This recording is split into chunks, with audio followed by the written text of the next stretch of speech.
Mike Tyson's a great guy until he punches you in the face. Good point. Thank you, Michael. Thank you very much. Jing? Okay. When I was working for Barclays, it was 2011. Yeah, well, I was working on a project helping China General Aviation, the company in Zhuhai. In Zhuhai. Oh yes, AVIC, AVIC. Yeah, AVIC. Yeah. Yeah. At that time, they want to buy, I don't know, Cessna or some other company. So anyway, we were doing that. So at that time they were saying, oh, in China going to open up the general aviation, airspace soon. But I haven't seen that. Always soon. Yeah, so always soon. So next year, always next year. So that's one thing. So I haven't seen that. And that company, as far as I know, haven't generated one tax dollar for the Zhuhai government, but they give them free land, a lot of. And the other thing is about the flying club I told you about in Beijing. Yeah, so one of my alumni, he owns this, water. His company owns this water space and also the land around it. And he has this flying club. So I went to his very beautiful clubhouse and said, "Oh, I want to fly you, play some." So yeah, but every time I asked him, he said, "Oh, we need to get a pool from the." We can't do that yet. Yeah, we can't do that yet. So, I don't know if I think you probably know how the airspace in China is owned by the military. It's not the other way around. In US, the airspace is owned by the FAA. They lease that to the military, but in China it's the other way around. So even for the regular flight, the military can say, okay, we need to do some kind of military stuff. You have to start all flight. So that's why in China they always have air control, right? So our flights always get delayed. So I think for general aviation, your priority even much lower. That's one thing. Okay, this is regulatory. Whatever you are trying to do is Hong Kong, Macau, and China. So mainland China. So basically, that's just three different regulatory bodies, right? So it's going to be hard. The second thing is I think is still even everything is ready. Still you have the consumer habit to build. We are not used to fly over harbor. Although it's nice, it's kind of nice, but I probably don't. If you didn't tell me, I probably won't think about it. It's not something like we will be regular to do. And also when you think about it, maybe in Vancouver it's been around so many years, but there's many similar cities around the world. We don't see seaplanes flying all over the place in all the similar cities, right? So that being said, basically I'm saying whatever you are trying to do, it's not going to be easy. That's the entrepreneurs. But I'm looking forward to see the flights, to really enjoy that. And then recently one of the chartered air, I think also general airplane company, they've been doing very well in this Guangdong area. I don't know if you know their name. It's called the Mai Sikai in Chinese. One of the guys actually used to work in we have the Hong Kong Entrepreneur Executives Club. He helped a lot in the beginning, but they're doing a lot of helicopters and a lot of other chartered planes. Maybe we can look into that. I don't know very detailed about that, but it seems I see a lot of news shared with them. So anyway, so I think you have to have a real local partner. Without that, I think whatever story you're telling is kind of just a story. Sure. To address your first point about the Zhuhai and the land, the supplier in China, the railway company, they're actually working with the manufacturer. They've got some land in Zhuhai. They're going to develop a completion center there. So as you said, the Zhuhai government has given them lots of land to develop the hangars and the completion center. So there's a great relationship between the local supplier, our aircraft supplier, and the local government. And that's one reason why we're so fortunate. They're based in Zhuhai, so we can operate in this area very easily. Second part about the regulations, absolutely. If you're going to do charter flights or something, you need to have quite a bit of approval. However, flying from airport to airport already uses established flight paths, and so the amount of red tape is quite a bit less than that.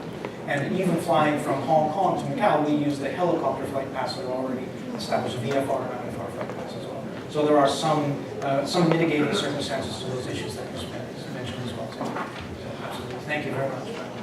Yeah, so my advice would be try to talk to like existing operation in China. Try to kind of cooperate with them.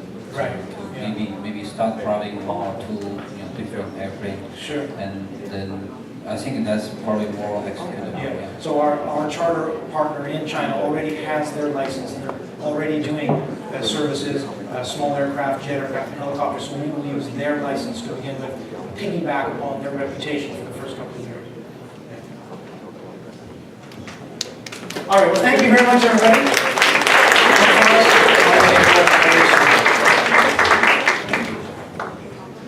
Okay, I'll just pop it right there. While we're checking up some of the points around here, I'll just do my last moment investor point of view. I've been talking a lot in the TV these days about management, in terms of investor management in a new style company. Now, very quickly, as a real investor, we don't want to manage a company, period, because we really don't like it. It's a waste of time. And if we don't believe in you steering that ship, we won't be investing. So, but if we believe in you, so you can steer the ship. That's how it is. So there's no point in investors coming barging in and saying, hey, I want to invest, but I need some sort of management kind of deal inside. Of course, we will be looking at how we can help, because we're in the same boat. Think of it as a captain, as a skipper in a boat itself, in the ship itself, and the owner is the CEO is the captain. So in a way, we see a lot of young CEOs these days, management team, and of course they're young, they don't have that experience in terms of how the market changes. They will need some sort of help. And there's always a debate whether, in terms of the investors, hey, should the investors barge in, or the investors help in what certain degrees, or just leave it as it is, because, hey, myself, I help a lot of VCs as well in terms of saving companies, and the reason for me being able to save the company is because they put in the money and hopefully, and say, hey, by tomorrow or by next year, hopefully I'll get the return. Normally they don't, because they just screwed everything up. So the fact is, in a way, when we look into how we manage a company or how we help a company, we talk about a lot about smart money. Smart money is not about just throwing in the money and then forget it, and hopefully by next year we'll get the return back. That's not that is. We have to do some due diligence along the way. We have to do review meetings along the way to make sure that the captain is steering right along the track. And also we have to forewarn the captain and tell them, hey, something's moving politically or socio-economically in the market that will affect what's going to happen. There's an iceberg coming along here, so you have to steer left or right just to avoid it.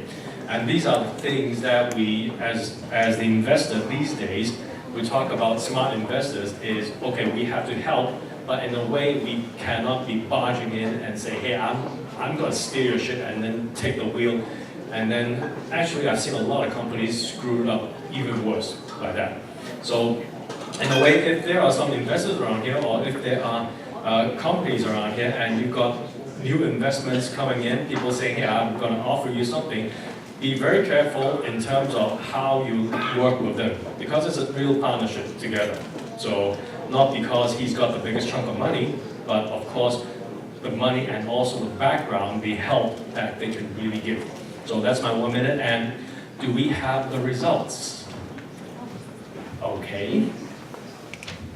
Okay, so let's invite all the judges along, please. Let's invite them as well.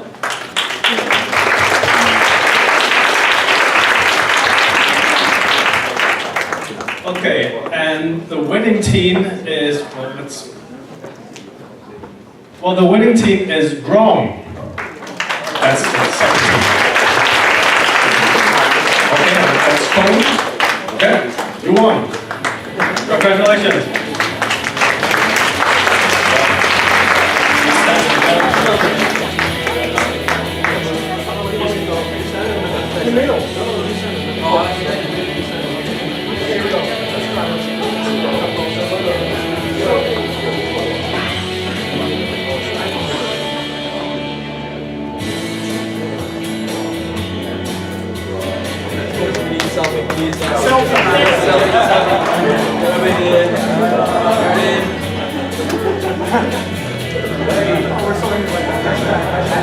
Well, yeah, thank you very much.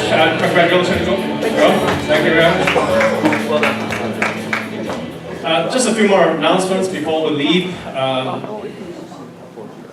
Thank you very much. It's been quite a fun and diverse 5 companies today we have here. Hopefully for those who are thinking about pitching or having your own company or investing in new companies, you can hear and get some insights into how we operate and how the other companies operate. For the 5 companies, thank you again. Give them a big hand. And hopefully you'll find some new matches, business matches, whether they are potential customers or they are your new partners coming along here. A few announcements I want to make as well. Thank you, our partners, Tiancheng over there. If you have not talked to them or scanned the code, do so. Nespresso, Roy, please give it a big hand as well. It's been a long day, so we need all the coffee we can get. And also Excel Joiner for the great wines. Of course, the very most important person, Hanson Bailey, and the KPMG team. Thank you. Okay, 2 more announcements. Okay, there's the next year, so 2016, it's close to end of 2015. We have the Start Me Up Festival, organized by Start Me Up Hong Kong, startmeup.hk, which is part of the Invest Hong Kong, the government team. So it's from 23rd to 30th January, so just go to the website and register. There's another award coming along next year, which I'm on the judging panel, and also Mr. Lan Jing is also on the judging panel. It's the Hong Kong ICT Awards next year. So it's the website is www.hkictawards.hk. So if you are, we have a new category this year. We actually have 3 categories. So it's hardware, software, and also social community. So if you're a new startup and you're thinking about, hey, I need to pitch, or I'm thinking about doing something, pitching or to the government, the Hong Kong ICT Awards is also another venue, an outlet for you guys to take a look at that. So that's it for today. We still have the booths around here, the partners around here, the judges. Thank you again. Please give a big hand to our judges. And we'll still have the networking around here, so meet up with the people, talk to the judges, talk to us, find some new connections, do some business matching, and good luck, and we'll see you in 2016. Thank you.